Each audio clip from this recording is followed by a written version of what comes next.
Today we're going to pick up one of my dream reptiles, not the one we talked about last week, but something that came up today from a subscriber, and I think now is the perfect opportunity to go over the 5 tips of etiquette, I guess, on how to pick up a reptile, the safest way to do it, the best way to do it, and then we're going to set this guy up when we get home. I'm Adam, you're watching Wiccan's Wicked Reptiles. It'd be funny if I called it WWR in a car, wouldn't it?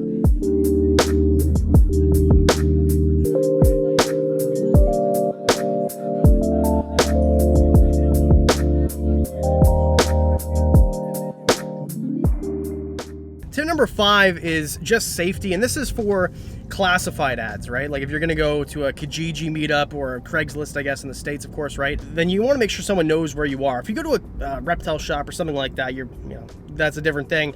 But we're going to meet someone who is a subscriber on Kijiji, posted the ad, he wanted to trade it for something that I've got in the back here. So Michelle's driving because it doesn't fit in my vehicle. So I'm going with someone else. We're meeting up in a parking lot of a mall that is very highly populated. For safety. So just in general, number 5 would be safety. Safety first, or safety 5th in this case. We would never hurt you. Tip number 4, and this one's an obvious one, just make sure that you're getting the right price. Make sure that you do your haggling before you even show up, right? If you've got someone who wants an exorbitant price, if you've got someone that wants an exorbitant price, something that just, it's not going to sell for, and it's been up on the, the website for however long, and it hasn't sold, offer a lower price. Don't go too low, don't get aggressive with it. Just something that is reasonable, or in my case, barter something. This guy said that he wanted either best cash offer or he wanted these large Exoterra enclosures. So I had one that nothing was in. We just moved, I just cleaned it, so it's like crystal clean, like as clean as it could possibly be. Yeah. So that's what we're gonna do. We're gonna trade him the big Exoterra in the back. So tip number 4 is you do your haggling before you get there. The worst thing is to get somewhere and then someone says, all right, so we can buy this for 80 bucks, right? When it was 150, like just don't do that. Don't be that guy. You're kind of a jerk. Tip number 3 is safe transport. And this seems very obvious, but you would not believe how many times I've been to a meetup where you meet someone in a parking lot or at an expo and you do the exchange and they give something to you and they're thinking, oh, these people, one of them forgot their mask and they had to turn around. That's funny. You meet up with somebody and then they don't have a pillowcase or a container or anything for the animal, right? You're bringing them an animal and they're bringing you money and they don't have anything to put it in and you don't either. If you're the person that's selling something, I always recommend that you have something to give them in. If it's just a Tupperware container or if it's a snake, a pillowcase works, or what, a cheese bag, cheesecloth bag, whatever, it doesn't matter. But I would always go prepared. Like I came prepared this time with a little 6-quart tub, but this guy had something for me, which is actually fantastic. But I would always recommend for sure to be prepared, because the last thing you want is to show up, I'll be right back, I gotta run into the dollar store and get a gym bag, or like whatever, right? So tip number 3, be prepared for transport, and make sure, of course, that the temperature is another thing too. If you've got a long journey, this is pretty quick. We literally met 4 minutes down the road from where we live, but if you are in the middle of somewhere where it's cold and you're driving an hour, make sure you have someplace that is warm and secure. And if you're going by yourself, which I don't recommend, but if you're going by yourself for a meetup like this, make sure that you've got somewhere to put him that he's going to be secure, and not only just for temperature's sake, but for the sake of you don't want to be rolling around. So a cooler is always great, really easy option. Get a cooler with some warm water bottles, throw your animal inside there in a separate tub, make sure that nothing's rolling around in there as well, it's a snug fit. Or the opposite, make sure you've got air conditioning if it's warm.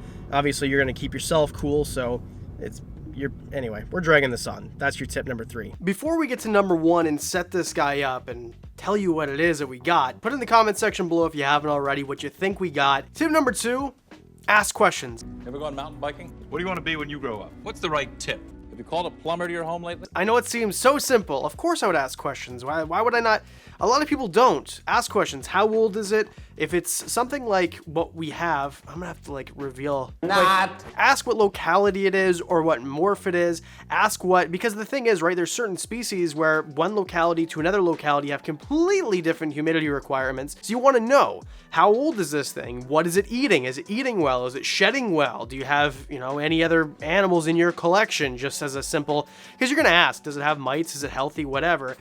If they say yes, well, it's still nice to know, what else do you have, right? Not saying that the person's gonna lie to you, but crazier things have happened. If you haven't watched the mites video on how to get rid of mites, I'll link it right here. That was a fun one. But the idea is you want to know what you got and the health of the animal and exactly what it is that you have. Because a lot of the times I have people, I got a, I don't know, northern blue-tongued skink. And then you look at it and it's clearly an Indonesian. Like, you can tell right by looking at them. So just ask what you got and do a little bit of research as well. If there's pictures that you can find in their ad, or ask them for more pictures just until you're satisfied. And then that brings us to step number 1, and we're going to set this enclosure up. And a lot of people will ask, Adam, what if it's my first reptile? Do I still need to quarantine? Well, you're effectively quarantining if your animal's by itself, which it is if it's your only animal. So this guy here, he's not very happy, but what we did is we got his enclosure set up in a different room. This is the room that we've been filming in the last few weeks, which is several rooms away from the actual room. And if you want to know why, there's a whole video right up here. And yes, I am wearing a glove. He's that upset. So, big reveal time. It's a blue-tongued skink. This is our new blue-tongued skink. This is a northern blue-tongued skink.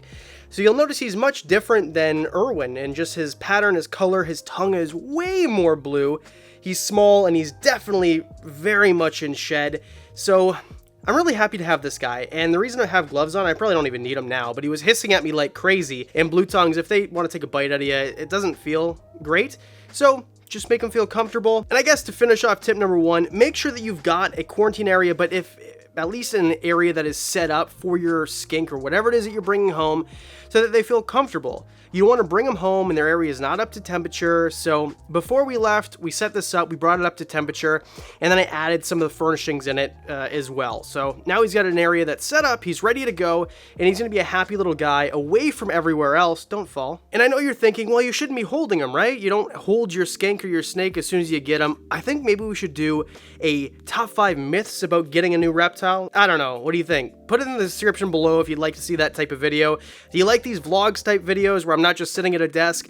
Let me know. I mean, you're gonna write like a paragraph if you do everything that I ask. So there you go. Those are the top 5 things you gotta think about, or top 5 tips when buying off Kijiji or Craigslist or a classified site, basically. So what do you think? Did I miss something? Is there something I should have talked about? Something that you said, it's not that important you talked about? And of course, big thank you to the Patreon members who knew about this guy literally when I got him a few days ago. So you guys are awesome. For as little as $1 a month, you get to know stuff before everybody else. There's that clutch of eggs, which is probably hatched by now and Patreon probably knows about by now by the time this video is out. I think I plugged everything. Hit subscribe. See you on Thursday.